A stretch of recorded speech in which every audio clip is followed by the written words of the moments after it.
Nung tiniyo yung APEC noong 1989 at nung tinawag yung unang Leader Summit noong 1993, tapos nung nagkaroon ng Manila APEC Summit noong 1996, yan ang panahon na tinutulak talaga yung globalisasyon. Ito yung panahon na sinasabi, ang kailangan lang isang atrasadong bansa para umunlad, para magkaroon ng development para sa kanyang mamamayan, ang kailangan daw gawin ay buksan ng ekonomiya sa dayuhang pamumuhunan at dayuhang kalakal. Kasi ang katwiran nila daw doon, maging competitive yung mga bansa, lalakas yung manufacturing, maging productive yung mga manggagawa, at maging agrikultura, mapupunta yung agriculture sector dun sa mga cash crops na may nakapakinabang para sa local economy.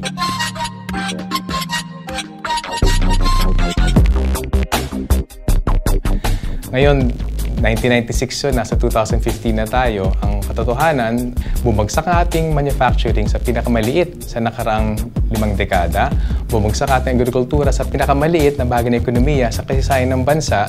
Walang kapatiran ang bilang ng ating walang trabaho at kulang ang trabaho ngayon. Walang kapatiran na rin ang bilang ng mahirap sa ating bansa ngayon.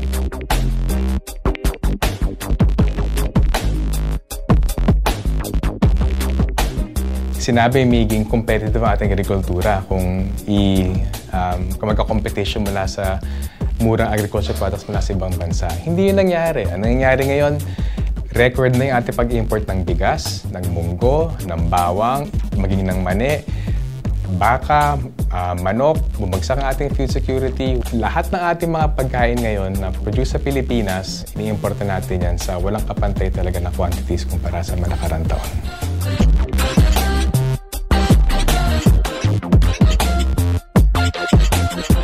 Sa nakarang mga dekada ng globalisasyon, may higit 3,000 empresa sa manufacturing ay nagsara. Hindi na tayo nag-produce ng ating sariling sapatos, garments, textiles. So yung talaga nawala sa atin ay yung kakayanan mag-produce ng trabaho.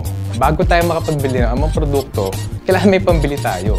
Kung buksan natin ekonomiya sa kalakal mula sa ibang bansa, magkakamurang produkto tayo dito. Pero kung wala tayong industriya, wala tayong agrikultura, wala tayong trabaho, wala tayong pambili ng anumang bagay niya, walang saysay yung murang produkto na yan.